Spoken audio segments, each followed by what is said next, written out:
Olá pessoal, sou o professor Robson Silva trazendo mais uma videoaula de resolução de questões da prova da UES 2025.2 segunda fase. A questão da vez será a questão de número 15, beleza? Mas antes de mais nada, vamos dar aquela curtida aí no vídeo. E se ainda não está inscrito, se inscreva e marque o sininho também para poder receber a notificação de cada videoaula que for colocada aqui no canal. Então, sem mais delongas, vamos para a nossa resolução. A questão 15 diz o seguinte: uma barra homogênea ED de comprimento L e peso P está pivotada a uma parede vertical em E, extremo esquerdo da barra, livre para girar em torno de E. A barra é mantida em equilíbrio na horizontal, perpendicular à parede, por meio de um fio inextensível preso à extremidade D da barra e a um ponto E', situado na mesma parede e acima de E. Sabendo que no equilíbrio a direção ED forma com a direção DE' um ângulo θ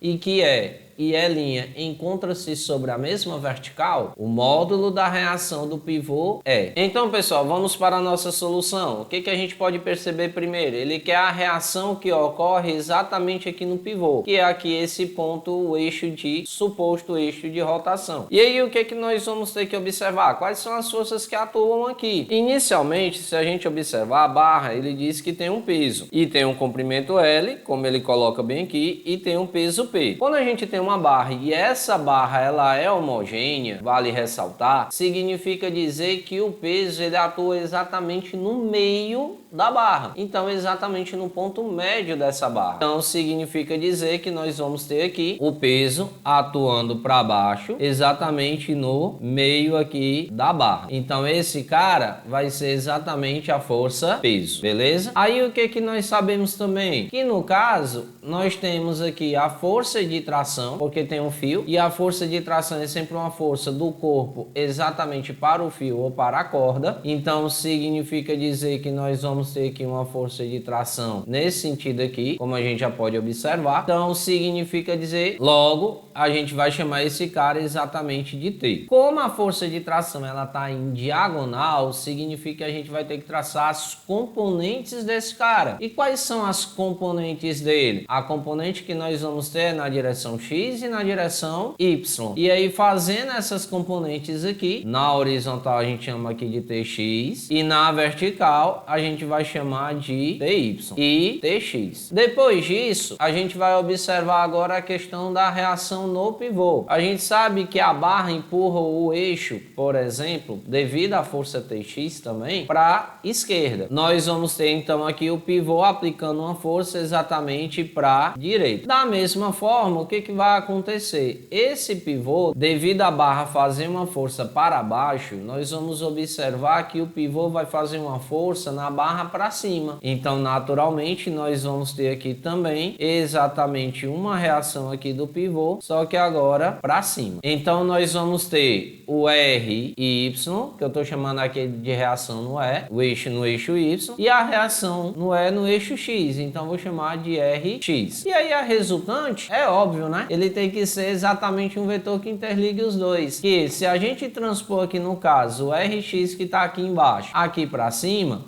nós vamos observar que ele vai aparecer aqui, ó. Esse carinha seria exatamente o nosso Rx. E se ele é o nosso Rx, ao transpor esse carinha aqui para cima, o que significa dizer? Que nós vamos ter um vetor resultante e esse vetor resultante vai ficar exatamente na diagonal, que tem que ligar exatamente os dois vetores. Então esse cara aqui seria o nosso vetor resultante, o que ele chamou aí na questão de módulo da reação do pivô. Então esse é o R, que é o que a questão está querendo saber. Quem é exatamente o módulo do vetor E. Aí agora o que nós vamos fazer, Robson? Diante de tanta coisa que já foi anotada aqui. Primeiramente, a gente vai usar a ideia do momento de uma força. E aí, antes de usar o momento de uma força, nós vamos ter que observar primeiramente as componentes vetoriais em relação ao T. Como o X aqui está colado ao ângulo, como a gente pode observar, a gente usa colado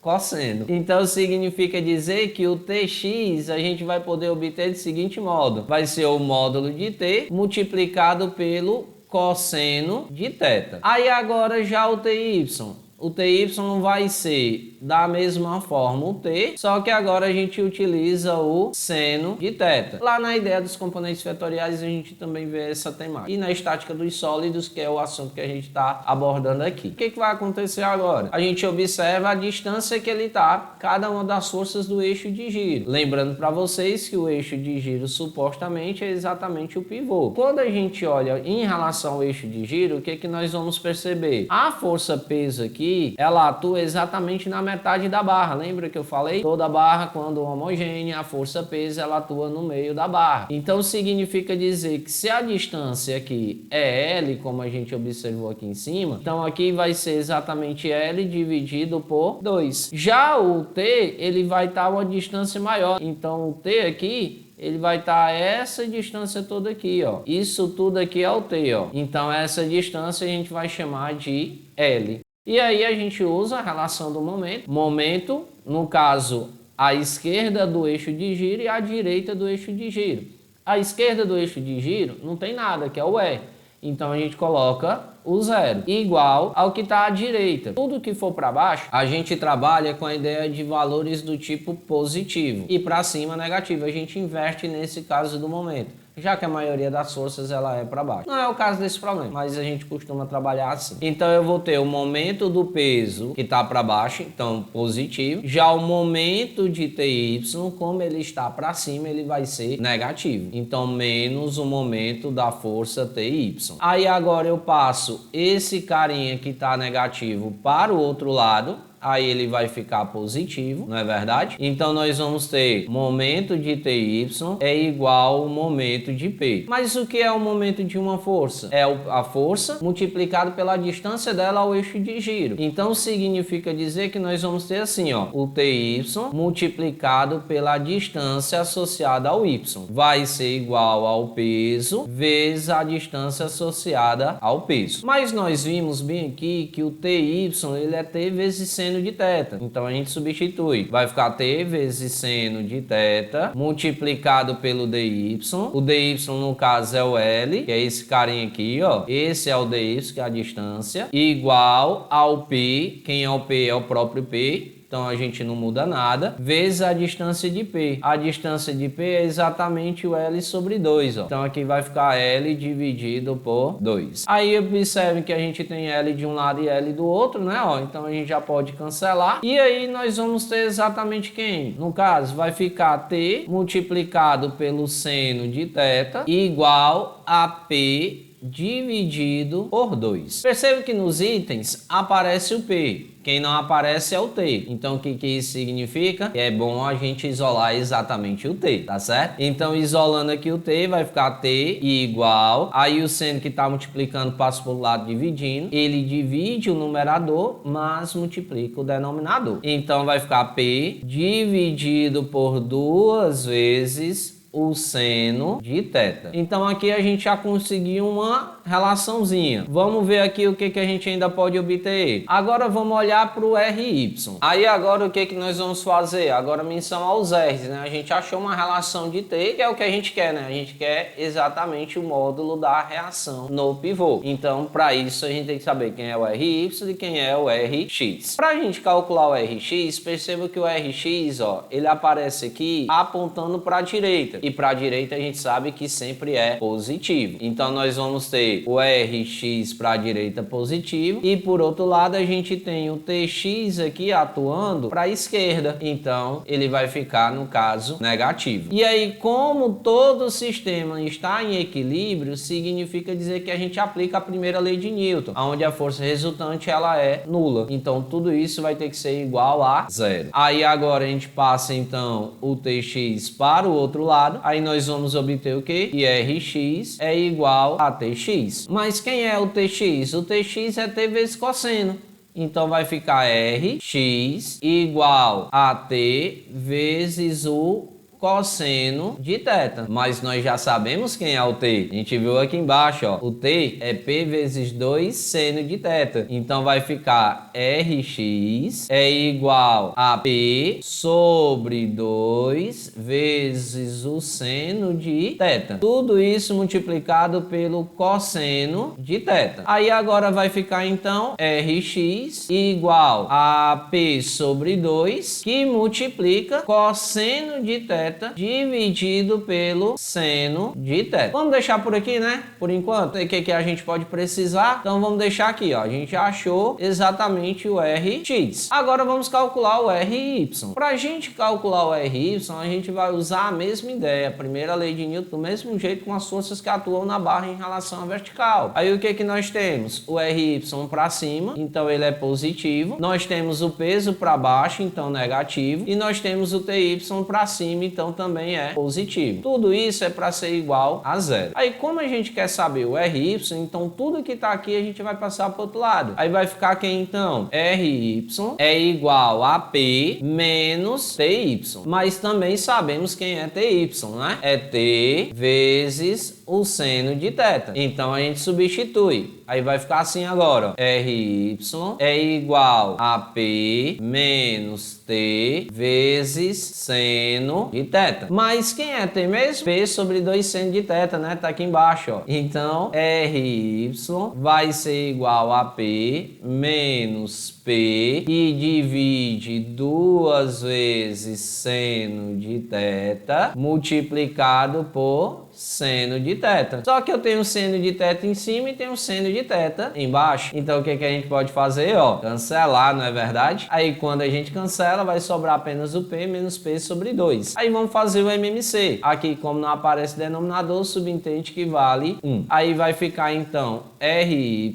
é igual, aí o denominador aqui é 2. 2 dividido por 1 dá 2. Vezes P dá 2P, menos 2 dividido por 2 dá 1, 1 vezes P dá P. Logo, a gente vai poder observar que o Ry, ele vai ser exatamente igual a quem? A P dividido por 2. Com isso, a gente conseguiu determinar exatamente a componente da reação na direção Y. E agora, para a gente calcular o final, a gente utiliza a ideia do módulo. Lembrando para vocês que no nosso triângulo formado aqui, o Ry, o Rx e o vetor R, o ângulo formado entre eles aqui é um ângulo de 90. E aí, se nós temos um ângulo de 90, nós podemos utilizar o teorema de Pitágoras. Então, utilizando o teorema de Pitágoras, podemos observar que o módulo do vetor R ao quadrado é igual ao módulo do Rx ao quadrado mais o módulo do Ry ao quadrado. Isso aqui lá para cima, para poder separar um pouquinho. Então, pessoal, nós vamos ter o seguinte, que o R ao quadrado vai ser igual ao Rx. Quem é o Rx mesmo? É esse cara todinho aqui, ó. Então vai ficar, abre parênteses, P dividido por 2, multiplicado. Gente, vamos substituir logo, né? Cosseno de θ sobre seno de θ